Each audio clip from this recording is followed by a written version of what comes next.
Ao longo do mês de maio, vamos fazer uma viagem pela vida de Maria, a menina que se tornou mulher e que teve o privilégio de ser escolhida e abençoada por Deus para ser a mãe de Jesus. Um exemplo de fé, humildade, obediência, perseverança e ousadia. Creio que estes episódios vão mexer com a tua vida, assim como já têm mexido com a minha, e que nos vão fazer entender que fazemos parte de um plano maior, o plano de Deus para a humanidade, o Deus que escolheu pessoas para se revelar e para se relacionar.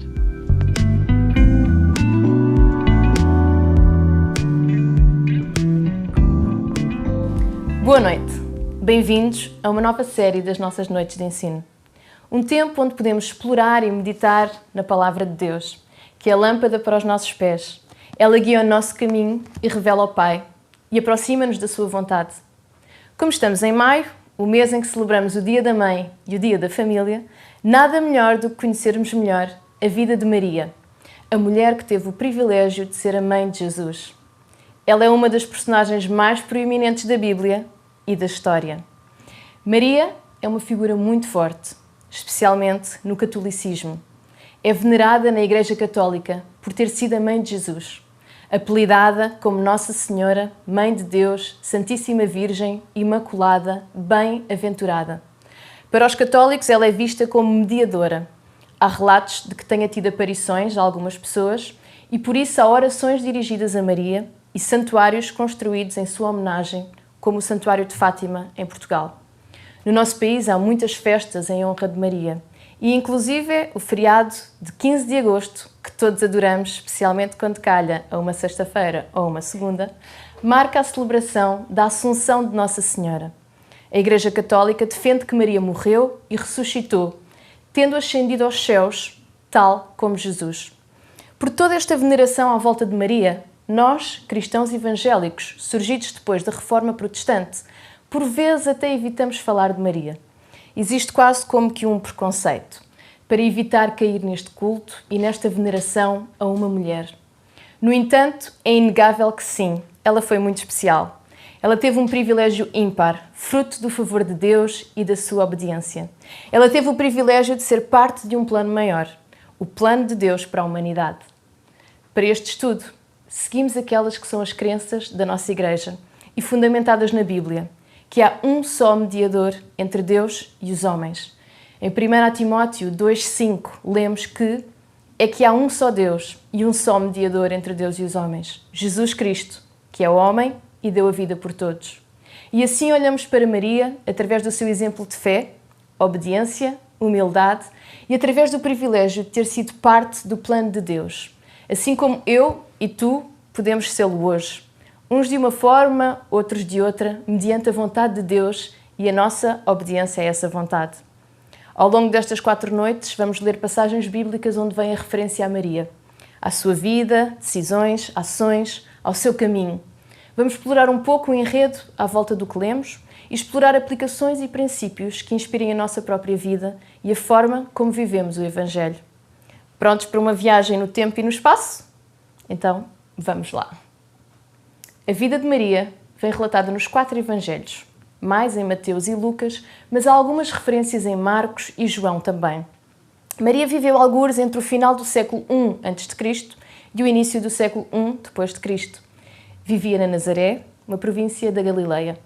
Hoje, essa cidade ainda existe, é ocupada por uma maioria muçulmana e é um local de peregrinação, por ter sido o local da Anunciação, ou seja, do anúncio do anjo Gabriel sobre a gravidez de Maria. E foi também o local de infância de Jesus. No contexto judaico da época, o povo esperava o Messias, o libertador. Haviam conflitos políticos e religiosos. O povo vivia sob o domínio do Império Romano, sendo oprimido com impostos, com uma cultura de violência, escravatura e corrupção. A pior morte de todas era a crucificação, uma mistura de vergonha e tortura destinada aos piores criminosos. A religião estava dividida em grupos que divergiam entre si, em algumas crenças. Fariseus, saduceus, zelotas, samaritanos, que não eram judeus, eram uma mistura, e ainda outras correntes. A sociedade era estratificada, dividida em classes, onde as mulheres e os gentios, os não-judeus ou pagãos, ocupavam os lugares mais baixos e desprezíveis. Naquele tempo, tinham-se passado cerca de 400 anos desde as últimas profecias. Maria, deveria ter entre 12 a 15 anos, quando foi prometida a José, ambos da linhagem de Davi. As profecias acerca do Messias diziam que ele descenderia de Davi, ou seja, da sua linhagem, da sua árvore genealógica. E ambos, tanto Maria como o seu noivo, pertenciam a essa descendência. Vamos então ver como tudo começou, quando Maria surge no grande plano de Deus, que fica registado na Bíblia. Vamos ler em Lucas, no capítulo 1, dos versículos 26 ao 38, na versão Bíblia para Todos. Quando Isabel estava grávida de 6 meses, Deus mandou o anjo Gabriel a Nazaré, na província da Galileia, para falar com uma virgem chamada Maria, que estava noiva de José, descendente de Davi.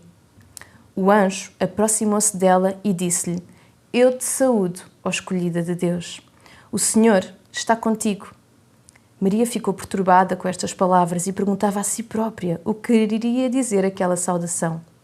Então o anjo continuou: Não tenhas medo, Maria, pois foste abençoada por Deus. Ficarás grávida e terás um filho, a quem vais pôr o nome de Jesus. Ele será grande e será chamado Filho do Deus Altíssimo. O Senhor Deus lhe dará o trono do seu antepassado Davi. Governará para sempre os descendentes de Jacó e o seu reinado não terá fim. Maria perguntou então ao anjo: Como é que isso pode ser se eu nunca tive marido? E o anjo respondeu-lhe: O Espírito Santo descerá sobre ti e o poder do Deus Altíssimo te envolverá com a sua sombra. Por isso, o que vai nascer é santo e será chamado Filho de Deus. Também a tua parente Isabel vai ter um filho, apesar da sua muita idade. Dizia-se que era estéril, mas já está no 6º mês. É que para Deus não há nada impossível. Maria disse então: Eu sou a serva do Senhor. Cumpra-se em mim a tua palavra. E o anjo retirou-se. Uau! Este momento é um encontro divino que define a vida de Maria para o resto dos seus dias. Então, num dia aparentemente normal, numa cidade aparentemente normal, a uma pessoa aparentemente normal, algo acontece, algo sobrenatural. A Bíblia não nos menciona nada acerca da altura do ano, pode ter sido num dia banal, realmente. Maria vivia em Nazaré, uma cidade pequena e pacata que não tinha nada de especial. E Maria seria mais uma Maria, um nome muito comum na época. Maria era uma adolescente que estava noiva. E aqui nós vemos a importância de não nos limitarmos pela nossa origem, de não limitarmos a ação de Deus a dias e horas específicas, ou não nos limitarmos ao ponto de pensarmos: mas quem sou eu para que Deus me use? Deus tem um plano maior. Por isso Ele usa quem Ele quer, quando quer e onde quer. E a pergunta é: estás tu disposto a ser parte do plano de Deus? Já ouvimos tantas vezes esta história. Há filmes, há livros, todos os anos no Natal revemos a história ao ponto dela nos parecer normal. Mas esta é a história mais bonita e espetacular de todos os tempos. O nascimento de Jesus. O Deus que se fez carne, se fez homem, se esvaziou de si próprio, se limitou e humilhou, ao ponto de passar pelos mesmos processos que nós, humanos. Jesus não nos veio mostrar o caminho, não nos veio contar a verdade, nem nos veio dar a vida. Ele, Jesus, é o caminho, é a verdade e é a vida. É algo que revela a sua identidade e que nós só entendemos quando deixamos que Ele entre em nós. E foi isso que aconteceu com Maria. Maria foi desafiada por Deus para carregar no seu ventre o seu filho Jesus, para ser revelado ao mundo. E isto não era só um plano para Maria, mas para toda a humanidade. Os planos de Deus são maiores e mais altos. Os planos de Deus não se limitam no tempo e no espaço e não se limitam a nós. Ele está sempre mais à frente. E por isso há um plano maior que não se limita a ti. Neste encontro com o anjo, e talvez nos dias e meses que se seguiram, certamente Maria precisou de lidar com alguns pensamentos. 1. A incredulidade. Como assim, se eu sou virgem? Porquê eu? Isto é real? É um sonho? É mesmo verdade? 2. Ela precisou de lidar com o medo. Engravidar fora do casamento era contra a lei. Ela poderia ser abandonada pelo noivo, rejeitada pela família e poderia até ser morta. O que é que iria acontecer dali para a frente? Iria conseguir proteger-se? Proteger o bebê tão especial que carregava no ventre? E ela precisou de lidar também com o terceiro ponto, a frustração de ter de mudar os seus planos. Ela estava noiva e a pensar no casamento. Os seus pais tinham uma expectativa. Ela estaria a seguir o caminho de constituir família como mandava a tradição. E agora tudo poderia mudar. Não era isto que ela teria pensado para a sua vida. E quando nós somos desafiados por Deus para alguma coisa, geralmente é assim. É algo maior do que nós imaginamos e por isso nós também temos que lidar com a incredulidade. Isto humanamente não é possível. Parece que não conseguimos ver ainda o que vai acontecer. É tudo muito cinzento, parece um nevoeiro, ou parece que olhamos para uma situação, uma pessoa e não conseguimos ver além do aparente, além do momento. Também temos que lidar com o medo. Todos aqueles pensamentos que nos invadem. Eu não vou conseguir. Isto é demais para mim. Vão gozar comigo. Ninguém vai acreditar. Quem sou eu? Eu não sou capaz. Isto não é para mim. E também lidamos com a frustração. Aquela frustração que nos diz: mas não era isto que eu tinha em mente. Não era isto que eu queria. Não era isto que eu planeava. Tinha outros sonhos. Eu tinha outras aspirações. E por isso é normal nós dizermos que não. Nós rejeitarmos a vontade de Deus e fugirmos do caminho que Ele nos apresenta. Maria também poderia ter dito que não. Tu também podes dizer que não à vontade de Deus. Mas e se ela tivesse recusado? E se ela tivesse feito as coisas à sua maneira? Apressada a casar-se para ter um bebé de José, como fez Abraão ao forçar o nascimento de um filho, não percebendo que não seria na sua capacidade, mas na capacidade de Deus. Se Maria dissesse que não, ela perderia o privilégio e a oportunidade de fazer parte do plano de Deus, de um plano maior que ela própria, de um plano para a humanidade. E isto aplica-se a mim e a ti também. Cada vez que tu dizes que não a Deus, seja porque não acreditas, seja porque tens medo, seja até porque não era esse o teu plano, tu estás a perder o privilégio de fazer parte de um plano maior. Mas é assustador. Claro que é assustador. Mas Deus sabe lidar connosco tão bem que Ele nos lembra quem nós somos nele. Ele nos lembra a nossa identidade. E foi isso que lemos há pouco. O anjo arrumou os pensamentos de Maria e falou ao seu coração. Escolhida de Deus, o Senhor está contigo. Não tenhas medo. Foste abençoada por Deus. Guarda estas palavras no teu coração, também para ti hoje. Escolhida, escolhido. O Senhor está contigo. Não tenhas medo. Foste abençoada por Deus. Foste abençoado por Deus. É que para Deus não há nada impossível. Sabem, eu tenho estes versículos guardados no meu coração para não pecar contra Deus. E sempre que eu recebo um desafio maior que mim mesma, eu lembro-me: Raquel, não tenhas medo. Escolhida e abençoada, o Senhor está contigo. Para Ele não há nada impossível. E sabem, não tem nada a ver connosco, mas com o Deus que está em nós. Então que tu possas responder como Maria: eu sou a serva do Senhor. Cumpra-se em mim a tua palavra. E ao assumir-se como serva de Deus, ela sujeita-se à autoridade divina. Ela está ao seu serviço, à sua disposição. Ela deixa as incertezas, os perigos do desafio nas mãos de Deus e submete-se completamente à sua vontade, à sua palavra. Então não tem a ver com a nossa capacidade, mas sim com a humildade de sermos usados, o privilégio de sermos partes de um plano maior, o plano de Deus. E o processo pelo qual Deus faz acontecer as coisas é o mesmo que vem descrito nesta passagem, o mesmo que aconteceria com Maria. O Espírito Santo descerá sobre ti. O poder do Deus Altíssimo te envolverá e o que vai nascer de ti é santo e é de Deus. É assim quando nos sujeitamos à vontade de Deus. É algo que não vem de nós mesmos, mas vem do poder do seu Espírito em nós. E por isso, o que nasce, o que acontece, é divino, é santo e é de Deus. Eu não imagino o turbilhão de pensamentos que surgiram a Maria quando o anjo se retirou de perto dela. Mas ela ficou com algo na sua mente. A tua parente Isabel, apesar da sua muita idade, vai ter um filho. Dizia-se que era estéril, mas já está no 6º mês. Então nós vamos ler o que é que Maria fez depois deste encontro com o anjo e com este pensamento na mente? Em Lucas 1, a partir do versículo 39 até ao versículo 45. Por aqueles dias, Maria apressou-se em ir a uma povoação nas montanhas da Judeia. Entrou em casa de Zacarias e cumprimentou Isabel. Quando esta ouviu a saudação de Maria, a criança mexeu-se dentro dela. Isabel ficou cheia do Espírito Santo e disse em voz alta: Abençoada és tu, mais do que todas as mulheres, e abençoado é o filho que de ti há de nascer. Que grande honra para mim ser visitada pela mãe do meu Senhor. Mal ouvi a tua saudação, logo a criança que trago dentro de mim saltou de alegria. Feliz daquela que acreditou, porque nela se cumprirá o que foi dito da parte do Senhor. Maria correu para a casa da sua prima Isabel, que ficava a cerca de 150 km de distância, numa época em que as pessoas se deslocavam a pé ou com animais.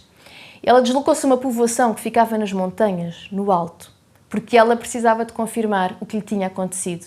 Ela precisava de falar com alguém que a entendesse, que não achasse que ela estaria louca por estar a passar algo semelhante. Então elas ficaram juntas 3 meses e deve ter sido um tempo tremendo, de partilha, oração, choro e risos. Não penses que o fim és tu mesmo. Tu és apenas um meio. Deus já está a trabalhar. Quando nós dizemos que sim, nós entendemos que Deus se move além de nós. Há outras coisas a acontecer. Deus tem tudo planeado e controlado. E porque Deus nos conhece tão bem, conhece a nossa fragilidade, Ele rodeia-nos de sinais e de pessoas. Ele rodeia-nos de mentores, assim como Isabel foi para Maria. Essas pessoas vão te fortalecer. Elas vão confirmar a tua fé e vão alegrar-se contigo. São pessoas que estão mais à frente ou que ainda estão no processo e que podem partilhar as dores, conquistas, a gestão dos medos. Isabel tinha sido também visitada por um anjo. Isabel estava mais à frente na gestação. Era também a sua primeira gravidez e puderam partilhar. Isabel teve de lidar com o medo, com os boatos. Ela lidou com as mesmas sensações e pensamentos que Maria. E neste encontro, novamente há algo divino.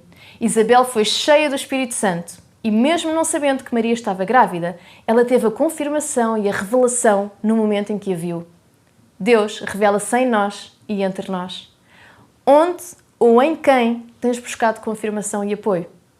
Tantas vezes pensamos que não podemos partilhar isto ou aquilo com uma pessoa, porque não vão entender, porque não partilham da mesma fé, porque não estão a ouvir a mesma palavra, não estão a ter a mesma direção.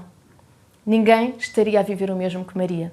Mas Isabel dava-lhe a segurança das palavras de Deus e a confiança de alguém que a ouviria e acreditaria nas suas palavras, porque o Espírito que as guiava era o mesmo. Por isso, rodeia-te de pessoas que te mandam para a frente. Deus tem-te dado essas pessoas. Olha à tua volta. Deus dá-te o amparo. E Deus abre as portas que tu precisas.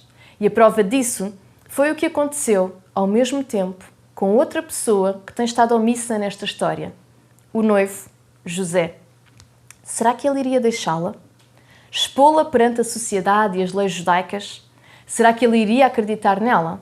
Vamos então ler, desta vez em Mateus, no capítulo 1, do versículo 18 ao versículo 25. O nascimento de Jesus Cristo foi assim. Maria, sua mãe, tinha o casamento tratado com José, mas antes de casarem achou-se grávida pelo poder do Espírito Santo. José, o seu noivo, que era justo, não a queria acusar publicamente, e por isso pensou deixá-la sem dizer nada. Andava ele a pensar nisto, quando lhe apareceu num sonho um anjo do Senhor que lhe disse: José, descendente de Davi, não tenhas medo de casar com Maria, tua noiva, pois o que nela se gerou foi pelo poder do Espírito Santo. Ela dará à luz um filho, e tu vais pôr-lhe o nome de Jesus, pois ele salvará o seu povo dos pecados. Tudo isto aconteceu para se cumprir o que o Senhor tinha dito pelo profeta: a virgem ficará grávida e dará à luz um filho, que se há de chamar Emanuel. Emanuel quer dizer Deus está conosco. Quando José acordou, fez como o anjo do Senhor lhe tinha mandado. Recebeu Maria por esposa, sem terem tido antes relações conjugais. Maria deu à luz um menino, a quem José pôs o nome de Jesus. E eu só posso dizer, uau! Maravilhada como Deus conjuga todas as coisas. Deus trabalhou também no coração de José, um homem justo. E ele assumiu este compromisso e esta missão juntamente com Maria. Aliás, Deus tinha o timing perfeito, pois eles ainda não tinham casado, ainda não tinham tido relações conjugais, mas já tinham esse compromisso. Este não era só um plano para Maria, mas para o casal. Depois deste sonho, José recebeu Maria como esposa. Eles casaram sem terem tido relações conjugais até ao nascimento de Jesus. Por isso, até o teu marido, a tua esposa, os teus pais, os teus líderes, as pessoas às quais estás em posição de submissão, Deus vai preparar os seus corações. Também para que transformem a sua maneira de pensar. Estejam preparados para te ouvir e sejam obedientes também à vontade e aos planos de Deus. Crê e sê obediente, para que se diga também de ti, como em Lucas 1,45, feliz daquela que acreditou, porque nela se cumprirá o que foi dito da parte do Senhor. E hoje eu também quero deixar-te a pensar. Deus colocou um bebê muito especial no ventre de Maria. O que é que Deus tem colocado dentro de ti? Dar à luz algo ou alguém é uma grande responsabilidade. Todas as grávidas têm medo ou respeito pelo parto. Todos os pais e mães têm medo de não estar à altura. Quais são os teus medos? Maria refugiou-se em Isabel e recebeu o apoio de José, que teria motivos para fugir e a deixar. Em quem é que tu te estás a apoiar? Ou achas que é possível suportar tudo sozinha ou sozinho? Foca-te na palavra que Deus te tem dado. Foca-te em estar na melhor forma. Foca-te nos exemplos que te dão força e esperança. Foca-te no facto de que é algo que não tem só a ver contigo, mas com a vida que vai fluir através de ti, pelo poder de Deus. E quando o milagre acontece, tudo o que fica para trás passa. E tu só queres é cuidar daquilo que Deus te deu e fazer crescer para que se possa multiplicar e assim sucessivamente gerar, cuidar e multiplicar. Maria era muito nova. Vivia numa pequena e pacata aldeia, numa sociedade que não lhe dava valor e era oprimida por um governo que não expressava a mesma fé. Maria não se dominou pelo medo. Ela é um exemplo de humildade, porque ela decidiu fazer parte de um plano maior. Um exemplo de ousadia, porque ela iria ter que enfrentar muitas pessoas, a cultura, a religião. E ela também foi obediente, ela fez o que estava certo, ela fez a vontade de Deus. Talvez pensemos que seja difícil comparar a nossa realidade com a dela, mas não interessa a dimensão do desafio. O que sentimos e o que pensamos pode ser o mesmo. E então devemos enfrentar os nossos medos, sermos humildes, obedientes e ousados. Talvez aquilo que Deus te está a pedir é que digas a verdade, é que corrijas os teus filhos em amor, é que fales de Jesus aos teus amigos, é que largues um vício, é que sejas resiliente na adversidade, é que comeces um trabalho novo, é que assumas mais responsabilidades, que transformes o teu local de trabalho, a tua comunidade, o teu país. Talvez tu tenhas medo e te aches pequeno, incapaz e sozinho. Mas eis a beleza da gravidez. Depois de engravidares, não há volta. O bebê tem que sair. No tempo certo, todo o teu corpo vai contribuir para que o bebê saia. E é o mesmo com Deus. Não tens que te focar se o parto vai acontecer ou não. A tua preocupação deve ser do que é que estás a engravidar, do que é que te estás a encher e o que é que tu tens semeado no teu ventre, no teu coração. Porque a boca fala do que o coração está cheio.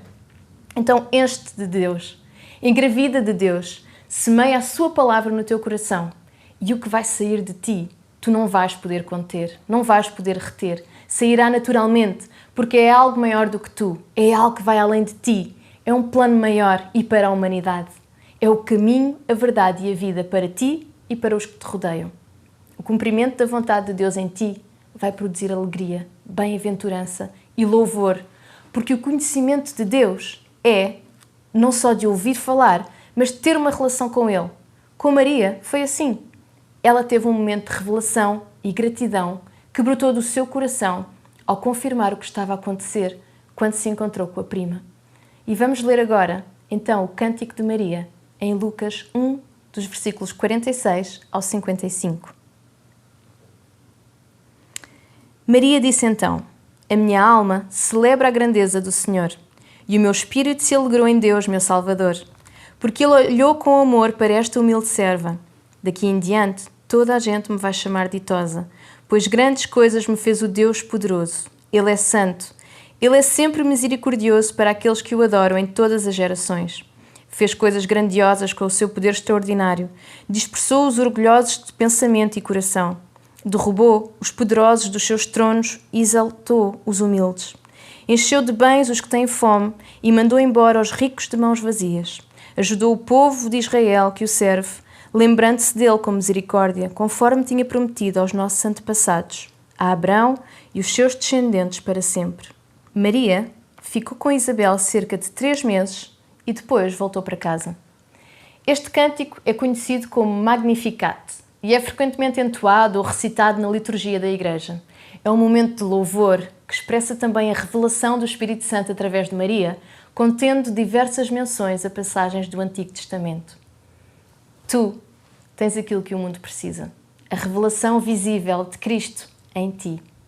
Eis aqui a tua serva, cumpra-se em mim segundo a tua palavra. Orienta os teus desejos de acordo com a vontade de Deus. Não vais viver a mesma história que Maria, mas serves ao mesmo Deus da sua história. Ainda que as circunstâncias sejam diferentes, o Deus é o mesmo e Ele tem planos maiores para os seus. Quero deixar-te um último pensamento. Eu já tive o privilégio de estar grávida, de ter vida dentro de mim. E o bebê mexe-se. Porque está vivo, ele mexe-se. Mas geralmente nós só o sentimos quando estamos paradas. Geralmente, à noite, quando sossegamos ou quando começamos a mexer e a interagir com a barriga, é aí que ele se mexe. Ou pelo menos de forma a que nós o possamos sentir. Sabes, Deus usa as coisas visíveis para nos revelar as coisas espirituais. Jesus, o homem, veio revelar Deus, o Espírito. E o facto de podermos ter uma vida física dentro de nós revela-nos que podemos ter um ser espiritual dentro de nós. Quando Jesus ascendeu aos céus, Ele disse-nos que enviaria o Espírito Santo, que estaria sempre connosco. E na Bíblia nós lemos que nós somos o templo do Espírito Santo. Então, quando tu recebes Jesus na tua vida, tu recebes o Espírito Santo dentro de ti. Aquieta-te, sossega, ou interage com Ele para que possas senti-lo e ouvi-lo e o deixes guiar os teus passos. Se tu nunca aceitaste Jesus na tua vida ou desejas fazê-lo novamente, repete esta oração comigo. Deus, que grandes e misteriosos são os teus planos. Reconheço que tenho andado longe, reconheço que tenho pecado contra a tua vontade. Reconheço que Jesus veio ao mundo por mim e morreu em meu lugar. E aceito na minha vida como meu Senhor e como meu Salvador. E recebo o Espírito Santo dentro de mim para me guiar a toda a verdade e me fortalecer a cada decisão. Quero fazer a tua vontade, Deus. Eis aqui a tua serva, o teu servo. Em nome de Jesus. Amém.